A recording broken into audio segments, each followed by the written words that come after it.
And ఇంకొకటి చంద్రబాబు నాయుడు గారి పైన సీనియర్ జర్నలిస్ట్ రాజదీప్ గారు సీరియస్ అయ్యారు. ఆ రోజు ఆ ప్రధానమంత్రి మోదీ గారిని ఏం మాట్లాడారు, ఏం భాష మాట్లాడారు, ఇప్పుడు ఎలా పొగడతలతో సేమ్ అదే టంగ్తో ఎలా మాట్లాడగలుగుతున్నారు అని కాస్త గట్టిగానే ఆయన స్పందించడం జరిగింది. బట్ మనకు తెలుసు రాజకీయాల్లో శాశ్వత శత్రువులు ఉండరు, శాశ్వత మిత్రులు ఉండరు. ఏమంటారు? నేచురల్ అయిన విమర్శలు కరెక్టే. ఇది చంద్రబాబు గారు ఓపరగానే వాళ్ళని రాజకీయంగా 2-3 సార్లు విభేదించాడు, మళ్ళీ కలుస్తున్నాడు. అంటే బీజేపీతో ఉమ్మడి రాష్ట్రంలో ఒకసారి మళ్ళీ వెనక్కి రావడం, మళ్ళీ ముందుకు పోవడం, మళ్ళీ వెనక్కి రావడం, ఇది జరుగుతుంది. రేపు కూడా వెనక్కిపోవచ్చు. అంటే రాజకీయ అవసరం, దీని ఆయన అవకాశవాదం అన్నాడు, నేను రాజకీయ అవసరం అంట. చంద్రబాబు గారు రాజకీయ అవసరం కోసం, తన రాజకీయ లక్ష్యాల కోసం చాలా రాజకీయ పార్టీలతో సహవాసం చేశారు, స్నేహం చేశారు, విభేదించారు. బట్ మనం రాజకీయ అవసరం అంటాం. రాజ్దీప్ లాంటి వాళ్ళు రాజకీయ ఏమంటారు, రాజకీయ అవకాశవాదం అంటారు ప్రత్యర్థులు. మనలాంటి వాళ్ళు జర్నలిస్టులు, అనలిస్టులు రాజకీయ అవసరం అంటాం. చంద్రబాబు గారు రాష్ట్ర అవసరం అంటాడు. అంతా ఒకటే. ఆయన ఎందుకు పొత్తు పెట్టుకున్నారంటే రాష్ట్ర అవసరం కోసం, ఎందుకు విభేదించారంటే రాష్ట్ర అవసరం కోసం. మనం ఏమంటాడు, విభేదించినా లేకపోతే రాజకీయ అవసరం కోసం అంటాం. అలాంటి వాళ్ళు రాజకీయ, ఆయన శత్రువులు రాజకీయ అవకాశవాదం అంటారు. 3 కరెక్టే, 3 రాంగ్ అయిపోతుంది. అంటే చంద్రబాబు గారు మొదటి నుంచి కూడా రాజకీయ అవసరాలు, రాజకీయ నేపథ్యం, ఆయన డిప్లొమాటిక్ గా రకరకాల సోదరు తీసుకున్నాడు. ఇంకా ఆయన ప్రజలు కూడా యాక్సెప్ట్ చేస్తారంటే దానికోసం కాదు, ఎవరి మీద వ్యతిరేకత ఓట్లేస్తున్నారు. ఇప్పుడు అవకాశవాదం అంటే బీజేపీది అవకాశవాదం కదా, ఇప్పుడు ఆయనది అవకాశవాదే, మరి బీజేపీది ఏమవుతుంది? రాజ్దీప్ గారు అది కూడా మాట్లాడాలి కదా. ఇప్పుడు చంద్రబాబు గారు బీజేపీతో పొత్తు పెట్టుకోవడం అవకాశం ఉంది, ఆయనతో పొత్తు పెట్టుకున్న బీజేపీది అవకాశవాదం కదా. మరి పవన్ కళ్యాణ్ గారు ఎందుకు విభేదించాడు, ఎందుకు కలిసినాడు? కాబట్టి ఎవరు అవకాశవాదాలు వాళ్ళని, చంద్రబాబు గారు అవకాశం ఆయన తీసుకున్నాడు. కాబట్టి ఇది చంద్రబాబు గారు ఒక్కరే అవకాశవాదం, మీరు అందరూ కరెక్ట్ అనుకుంటే అందరూ అవకాశవాదాలు కానీ స్పష్టంగా కనిపిస్తా ఉంటారు. అంటే దీన్ని బట్టి మనం చూస్తుంటే లౌకికవాదం అర్థం మారుతోందా ఆయన అన్నట్టుగా?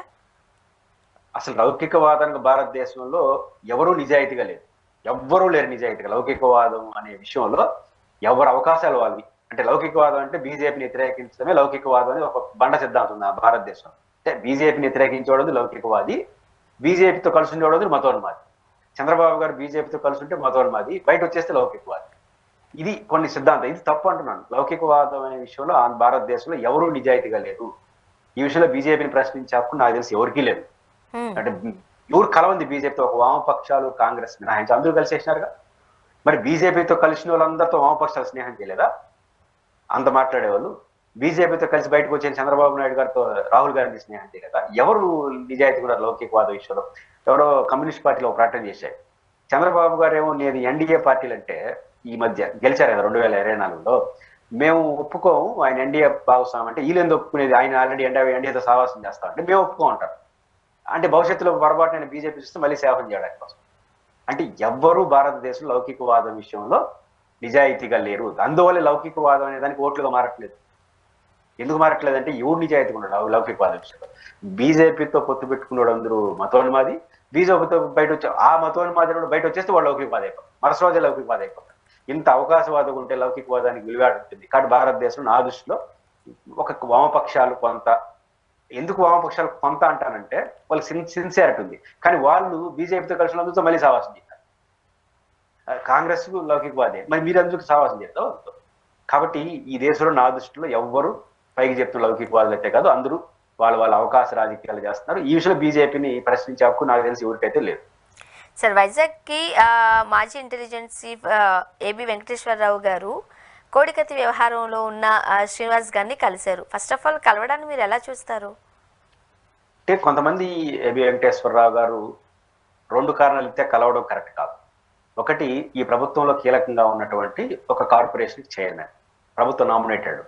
2, ఆయన పోలీస్ మాజీ అధికారి. ఈరోజు జగన్మోహన్ రెడ్డి గారు విశాఖపట్నంలో ఆయన పైన దాడి జరిగింది. వైఎస్ఆర్ కాంగ్రెస్ పార్టీ ఏమంటుంది? ఇది తెలుగుదేశం వాళ్ళు చేయించారు అంటుంది. తెలుగుదేశం ఏమంటుంది? మీరే చేయించుకున్నారు అంటుంది. దీనిపైన ఎన్ఐఏ వాళ్ళు, నేషనల్ ఇన్వెస్టిగేషన్ అథారిటీ ఎన్ఐఏ వాళ్ళు విచారణ జరిపిస్తున్నారు.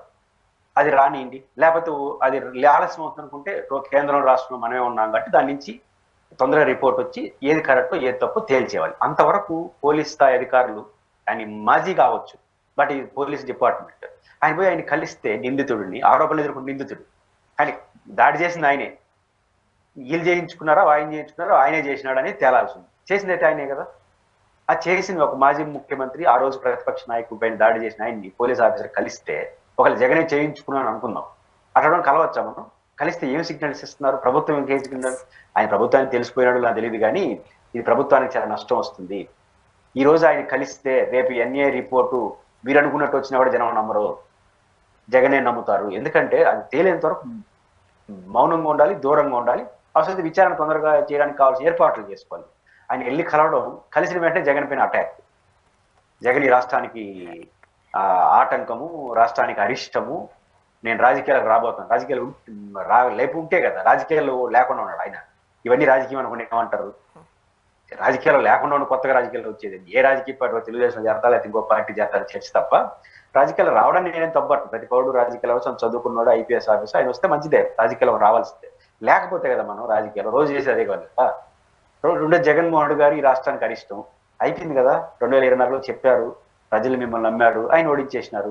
ఇంకెందుకు ఆయన అరిష్టాలతో పని? ఓడించేసినారు. 2029లో మళ్ళీ గెలిపించరు. మీరు బాగా పరిపాలిస్తే ఆయన ఎందుకు గెలిపిస్తారు? కాబట్టి ఇంకా జగన్ తిట్టడం ఏంది? విమర్శించండి, ఆయన ప్రభుత్వం మీద చేసే విమర్శలకు సమాధానం విమర్శించండి, గత తప్పులు ప్రశ్నించండి. ఇంకా జగన్ అరిష్టం అంటే మీరు భయపడుతున్నారా, లేకపోతే భవిష్యత్తు ఆయన వచ్చేస్తానికి భయపడి ఏమైనా మాట్లాడుతున్నారా? నాకైతే అర్థం కాదు.